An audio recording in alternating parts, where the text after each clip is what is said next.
नमस्कार विद्यार्थी मित्र मैत्रिणींनो, स्वागत आहे तुमचे डेली करंट अफेअर्स या आपल्या यूट्यूब चॅनलवरती। आज आहे 15 मार्च 2025 आणि आजच्या जेवढ्याही महत्त्वाच्या चालू घडामोडी असतील त्या आपण या व्हिडिओच्या माध्यमातून बघणार आहोत। हा व्हिडिओ तुम्हाला सर्व परीक्षांसाठी अत्यंत उपयुक्त ठरू शकतो, त्यामुळे व्हिडिओ शेवटपर्यंत नक्की बघा।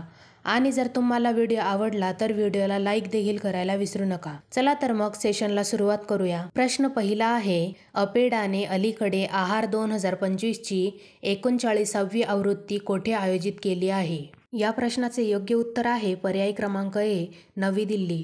नवी दिल्ली येथे आहार 2025 ची 39वी आवृत्ती आयोजित केली जात आहे। याबद्दल काही एक्स्ट्रा पॉइंट्स बघूयात। आहार 2025 च्या 39व्या आवृत्तीत अपेडाने भारताच्या कृषी आणि प्रक्रिया केलेल्या अन्नातील उत्कृष्टतेचे प्रदर्शन केले आहे। कृषी आणि प्रक्रिया केलेले अन्न उत्पादने निर्यात विकास प्राधिकरण म्हणजेच अपेडा ही भारत सरकारच्या वाणिज्य आणि उद्योग मंत्रालयाच्या अंतर्गत एक वैधानिक संस्था आहे। अपेडाचे ध्येय भारतातून कृषी आणि प्रक्रिया केलेले अन्न उत्पादनांच्या निर्यातीला प्रोत्साहन देणे हे अपेडाचे ध्येय आहे। पुढील प्रश्न बघूयात। प्रश्न दुसरा आहे, बोंगो सागर हा कोणत्या दोन देशांमधील द्विपक्षीय नौदल सराव आहे? या प्रश्नाचे योग्य उत्तर आहे पर्याय क्रमांक सी, भारत आणि बांगलादेश। भारत आणि बांगलादेश या दोन देशांदरम्यान बोंगो सागर हा द्विपक्षीय नौदल सराव सुरू झाला आहे। या सरावाबद्दल काही एक्स्ट्रा पॉइंट्स बघूयात। हा द्विपक्षीय नौदल सराव आहे जो बंगालच्या उपसागरात आयोजित केला जातो। 2019 मध्ये या सरावाची पहिली आवृत्ती आयोजित करण्यात आली होती। या सरावाचा मुख्य उद्देश दोन्ही देशांच्या नौदलांमधील सहकार्य आणि समन्वय वाढवणे हा आहे। या सरावात भारतीय नौदलातील INS रणवीर आणि बांगलादेश नौदलातील BNS अबू उबैदा यांनी भाग घेतला आहे। पुढील प्रश्न बघूयात। प्रश्न तिसरा आहे, नुकतेच ज्ञान भारतम मिशन कोणी सुरू केले आहे? या प्रश्नाचे योग्य उत्तर आहे पर्याय क्रमांक बी, सांस्कृतिक मंत्रालय। सांस्कृतिक मंत्रालयाने ज्ञान भारतम मिशन सुरू केले आहे। या मिशनबद्दल आपण थोडीशी एक्स्ट्रा माहिती बघूयात। या मिशनची घोषणा केंद्रीय अर्थसंकल्प 2025-26 मध्ये अर्थमंत्री निर्मला सीतारामन यांनी केली आहे।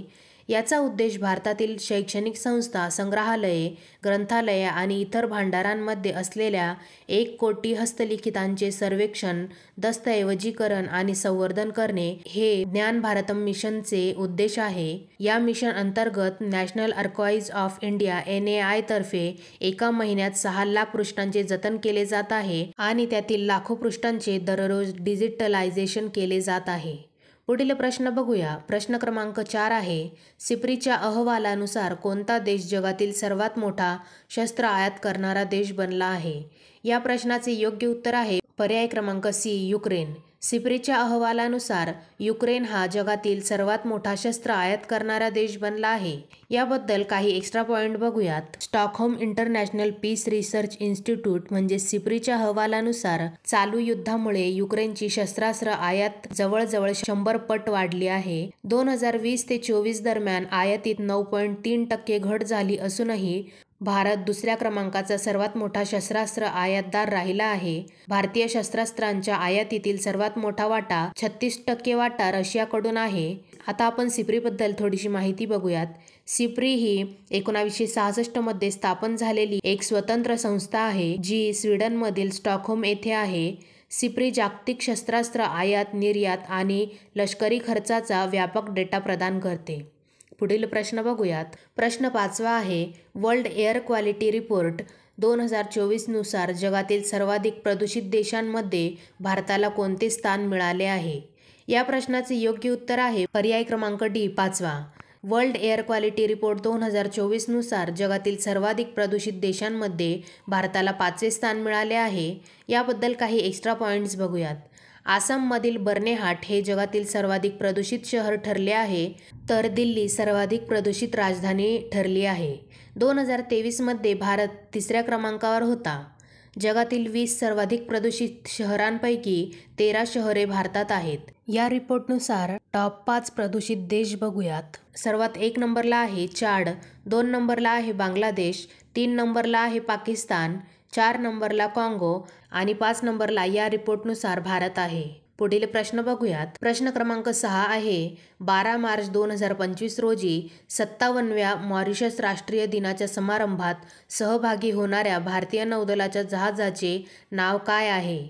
या प्रश्नाचे योग्य उत्तर आहे पर्याय क्रमांक सी, INS इम्फाळ. मॉरिशस राष्ट्रीय दिनाच्या समारंभात भारताचे INS इम्फाळ हे जहाज सामील होणार आहे. याबद्दल काही एक्स्ट्रा पॉईंट्स बघूयात. ही भेट भारतीय युद्धनौका आणि विमानांच्या राष्ट्रीय दिनात सहभागी होण्याच्या परंपरेला अनुसरून आहे. या उपक्रमाचा उद्देश दोन्ही देशांमधील द्विपक्षीय संबंध आणि सागरी सुरक्षा सहकार्य मजबूत करणे आहे. पुढील प्रश्न बघूयात. प्रश्न 7 आहे, जय स्वामी महोत्सव कोणत्या राज्यात साजरा केला जातो? या प्रश्नाचे योग्य उत्तर आहे पर्याय क्रमांक सी, तामिळनाडू. तामिळनाडू या राज्यात जय स्वामी महोत्सव साजरा केला जातो. हा सण निलगिरीतील बडगा समुदाय साजरा करतात.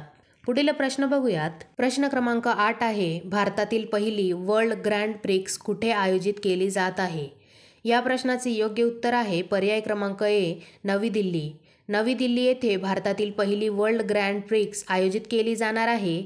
याबद्दल काही एक्स्ट्रा पॉईंट्स बघूयात. वर्ल्ड ग्रँड प्रिक्स भारतात प्रथमच आयोजित करण्यात येणार आहे. भारतात 20हून अधिक देश यात सहभागी होत आहेत. आता आपण वर्ल्ड पॅरा ग्रँड प्रिक्सबद्दल थोडीशी माहिती बघूयात. ही एक आंतरराष्ट्रीय स्पर्धा मालिका आहे ज्याची सुरुवात 2013 मध्ये झाली. वर्ल्ड ग्रँड प्रिक्स दरवर्षी आयोजित केली जाते. वर्ल्ड ग्रँड प्रिक्स ही अपंग खेळाडूंसाठी आयोजित केली जाणारी स्पर्धा आहे. पुढील प्रश्न बघूयात. प्रश्न क्रमांक 9 आहे, भारताचे पंतप्रधान नरेंद्र मोदी यांना कोणत्या आंतरराष्ट्रीय पुरस्काराने सन्मानित करण्यात आले आहे? या प्रश्नाचे योग्य उत्तर आहे पर्याय क्रमांक A, the grand commander of the order of the star and of the Indian ocean. या पुरस्काराने पंतप्रधान नरेंद्र मोदी यांना सन्मानित करण्यात आले आहे. आता या पुरस्काराबद्दल काही एक्स्ट्रा पॉईंट्स बघूयात. हा पुरस्कार मॉरिशसचा सर्वोच्च सन्मान आहे. हा सन्मान मिळविणारे पंतप्रधान मोदी हे पहिले भारतीय ठरले आहेत.